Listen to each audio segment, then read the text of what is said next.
French தேசத்தில் பருந்து வாழும் தமிழ் மக்களின் வேண்டுகோளுக்கு இணங்க இல்லங்களில் இருந்தவாறு எல்லோராலும் அறியப்பட்ட பச்சைமட்டை புத்தகமான நடைமுறை பிரெஞ்சின் ஆசிரியர் பிரகலாதனின் நேரடி கண்காணிப்பில் ஜூமினூடாக இணையவழி கல்வி.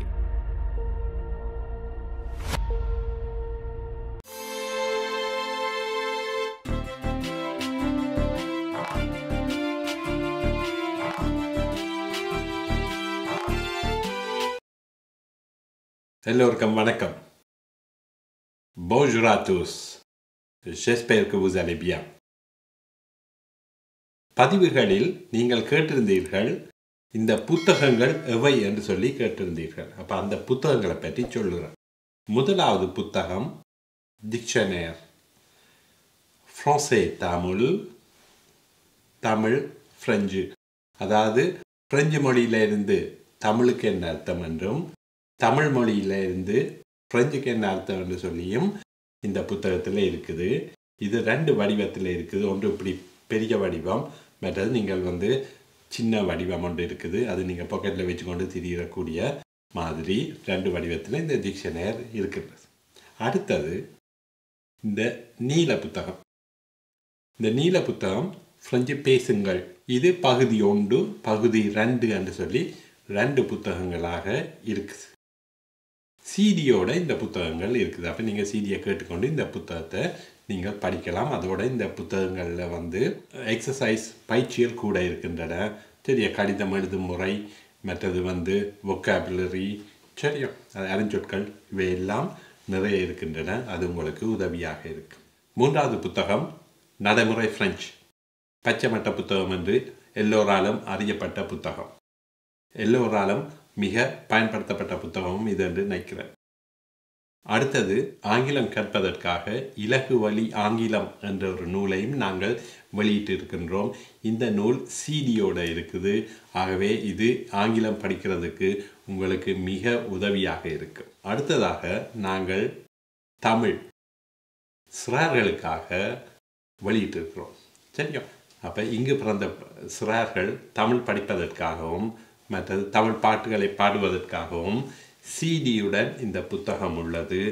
ஆகவே நீங்கள் இந்த புத்தகத்தை வாங்கி பயன்படுத்தி கொள்ளலாம். அலே ஒனிவா, நாங்கள் இன்று படிக்க இருக்கும் பாடம் வெர்ப அலே, செல்லுதல், போதல் என்றதை குறிக்குது. அப்போ நாங்கள் தமிழில் என்னென்னு சொல்லுவோம்? நான் போகிறேன், நீ போகிறாய், அவன் போகிறான், அவள் போகிறாள், நாங்கள் போகிறோம், நீங்கள் போகிறீர்கள், அவர்கள் போகிறார்கள். இதை பிரெஞ்சில் எப்படி சொல்றதுன்னு தான் நாங்கள் இன்றைக்கு பார்க்க இருக்கிறோம். வேர்ப அலையை எவ்வாறு நாங்கள் நிகழ்காலத்தில் உருமாற்றுவதென்று பார்ப்போம். அதாவது நிகழ்காலத்தில் conjugué பண்ணுறதென்று பார்ப்போம். சரியா, je vais, tu vas, il va, elle va, on va, nous allons. அப்போ இதில் பாருங்க, இந்த இசைமாவையும் சேர்த்து வாசிக்கிறேன். nous allons, vous allez, ils vont, elles vont. திருப்பி இருக்கா சொல்றேன். je vais, tu vas, il va, elle va, on va, nous allons, vous allez, ils vont, elles vont. Right. அப்போ இப்போ எங்களுக்கு தெரியும் எப்படி உருமாற்றுவதென்று. je vais என்று சொல்லி சொன்னால் நான் போகிறேன் என்றதை குறிக்குது. என்ன, அலே என்றால் போதல் அல்ல செல்லுதல் என்றதை குறிக்கும். அப்போ je vais என்று சொன்னால் நான் போகிறேன். tu vas, நீ போகிறாய், சரி, அல்ல நீ செல்கிறாய். il va, அவன் போகிறான். elle va, அவள் போகிறாள். on va, நாங்கள் போகிறோம் அல்லது நாம் போகிறோம். nous allons, நாங்கள் போகிறோம். vous allez, நீங்கள் போகிறீர்கள். ils vont, அவர்கள் போகிறார்கள். elles vont, அவர்கள் தனிய பெண்கள் போகிறார்கள், செல்கிறார்கள் என்றதை குறிக்கும். ரைட். அப்போ நாங்கள் இதை வச்சுக்கொண்டு இப்போ வசனம் அமைப்போம். சரி, அப்போ ரொம்ப சுவம் வசனமாக வைக்கிறது. அப்போ நாங்கள் போகிறது என்று சொன்னால் ஒரு இடத்துக்கு தான் கூடுதலாக போவோம், சரியா? அப்போ ஒரு இடத்துக்கு போகிறதுக்கு நாங்கள் வந்து ஒரு இடத்துக்கு இக்கு என்று சொல்லியிருக்கு. அப்போ இக்கு என்று சொன்னால் நாங்கள் ஆ என்று சொல்ல பயன்படுத்த போகிறோம்.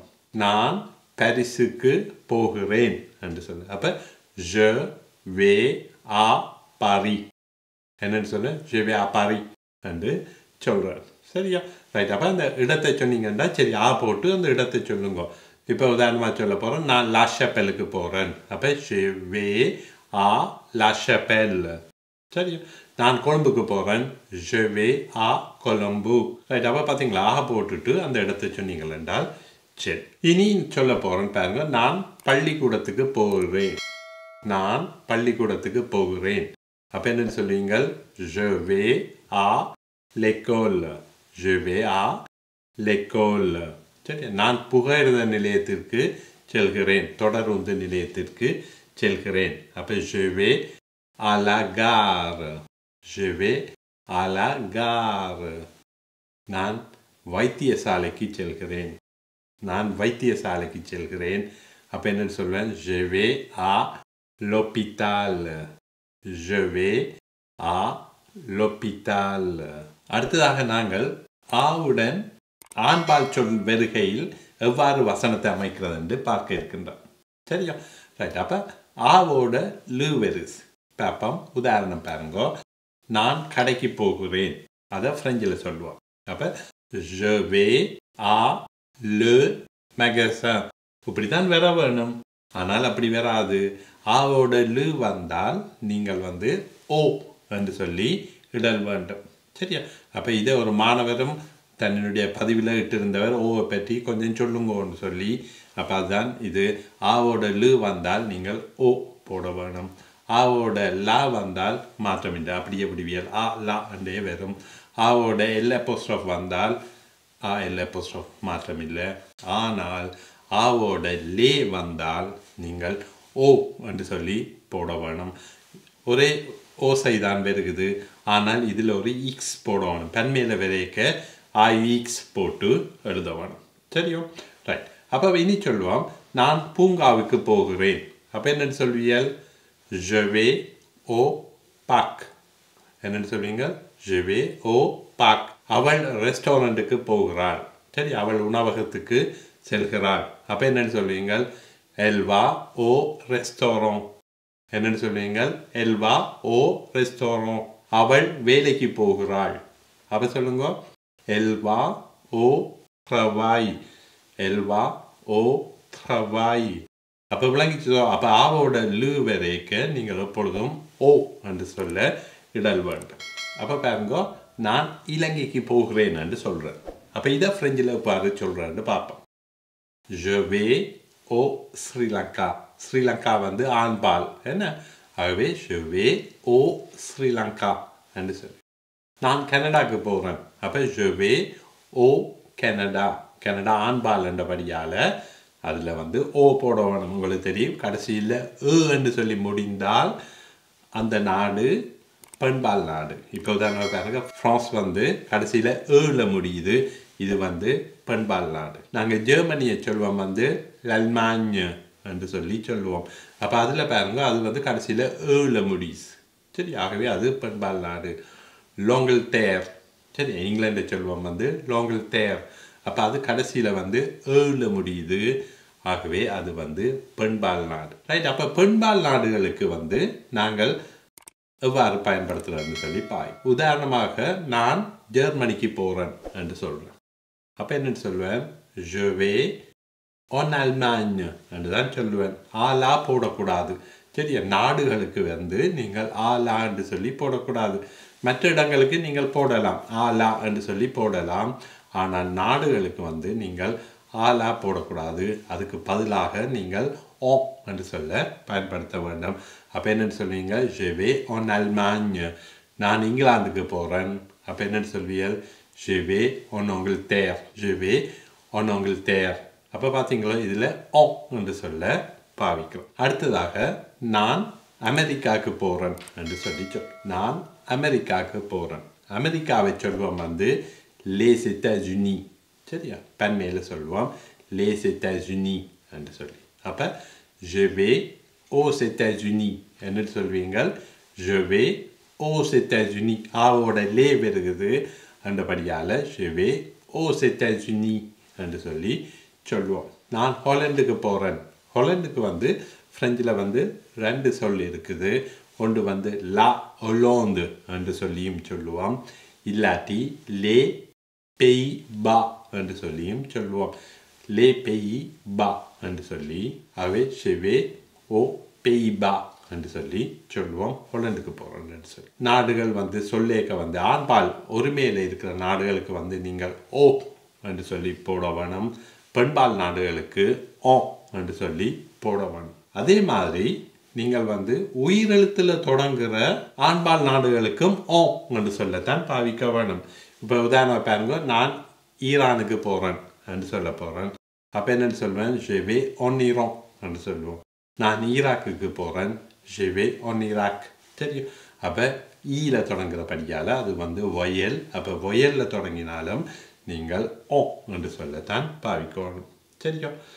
நான் இந்தியாவுக்கு போகிறேன். இந்தியா வந்து பாருங்க, ஃப்ரெஞ்சில் சொல்லுவோம் வந்து லேண்டு. என்னென்னு சொல்வியால் லேண்டு. ஏல முடியுது, பெண்பால் நாடு. அப்போ என்னென்னு சொல்லுவோம், je vais en Inde. என்னென்னு சொல்லுவோம், je vais en Inde.